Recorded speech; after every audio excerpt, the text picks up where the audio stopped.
Have you ever had your entire life planned out only for reality to completely change the script? Today, I want to share a very personal story with you. It's about ambition, facing unexpected roadblocks, and ultimately choosing stability over a dream that just wasn't meant to be. I was that student who had everything planned out in a neat little checklist. Step 1, qualify for computer science in class 10. Step 2, take both bio and science in class 12. And step 3, head straight into a college degree dedicated to science. I thought if I just followed the formula, success was guaranteed. I was driven by the promises of bigger and better opportunities. Technology, research, science, these fields felt like the ultimate frontier. I wanted to push myself, work in labs, solve complex equations, and build a career that felt truly impactful. And the best part of this journey, my parents. They never forced me down a specific path or pressured me to take a course I didn't want. They gave me the complete freedom to make my own choices because they trusted me like that. My biggest motivation wasn't just to succeed for myself, it was to make them incredibly proud of the choice I made. But life has a funny way of throwing curveballs. My first major disappointment hit hard. I didn't qualify for the college in Bhutan. For the first time, my perfect plan felt completely broken, and I felt completely lost. But I refused to stay down. I was not going to give up and geared up for a second attempt. I restructured my plan, poured in hours of grueling hard work, and focused entirely on the execution. And guess what? It worked. I finally made it to the college. College was everything I hoped it would be and more. It wasn't just about the intense studying in the library or the late nights at my desk.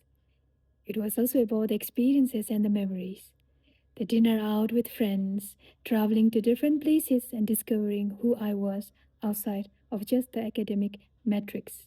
It was a beautiful, vibrant chapter. And academically, I crushed it. I graduated with honors in zoology, even earning the King's certificate for good academic performance in my field. I was riding high, and my next logical step was to do masters. I flew across the border to India to pursue my master's degree. My dream of shaping myself in the science field felt closer than ever. Then the year 2020 happened. COVID 19 hit the world and everything stopped. Suddenly, my international student experience shifted from vibrant university campus to a lonely dorm room staring at a laptop screen. I wasn't able to fully travel and explore India the way I had always dreamed of, but looking back, there was a beautiful silver lining. Being stuck together meant creating an incredible close bond with friends from different countries, especially Nepal. We became our own little community and shared the unique experiences together, making it unforgettable. After graduating, finally, next was to appear the national exams to be selected in the job in one of the science field institution in Bhutan. But that brought my second major disappointment.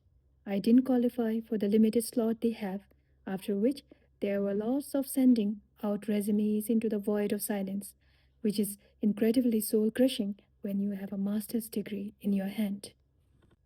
Once again, I had to pivot. If nobody was hiring, I had to learn how to build something myself. I leaned into entrepreneurship training, trying to spark a new light bulb moment and find a different route to self reliance. These lead me into the world of freelance training. I found myself teaching students on business plans, analyzing market research, and teaching others about the startup essentials. It was fulfilling and it kept me afloat, but deep down, the lack of predictability was exhausting. As time moved on, my priorities naturally shifted. I wasn't just thinking about my childhood dreams anymore. I was thinking about the long term financial health, true career stability, and the responsibility of being able to support my aging parents. The hustle of freelancing just wasn't offering the security that I and they needed. So I decided to try for a stable institutional role. But that path brought my third and perhaps the most painful disappointment. I faced the grueling competitive exam, ran into the wall because of my lack of formal corporate experiences, and watched limited job opening go to younger, freshly qualified applicants. It felt like my years of studying was turning into a disadvantage. I was about to give up on applying again for the vacancy that came up, but one of the sir told me to give it a try. So I adjusted my target, walked into the interviews with a different mindset, and finally received a formal job offer. Today, I work a stable corporate day job as a life underwriting officer. It's a complete shift from the biology lab I envisioned, but it brought me to the peace of mind I desperately needed. Even though I'm working in a field completely different from what I studied, I've learned to move on with life. I still carry this green backpack with me every day. To me, it's a physical connection to the girl who loves science and forestry. I may not be doing research in the forest, but I am channeling that analytical mindset, that passion, and everything I learned into creating content right here for all of you. Choosing stability doesn't mean you gave up on yourself. It just means you grew up and choose what was best for your life and your loved ones. Thank you for listening to my journey. If you have ever had the pivot away from a dream to choose stability, let me know your story in the comment below. Don't forget to like, share, and subscribe for more videos. See you in the next one.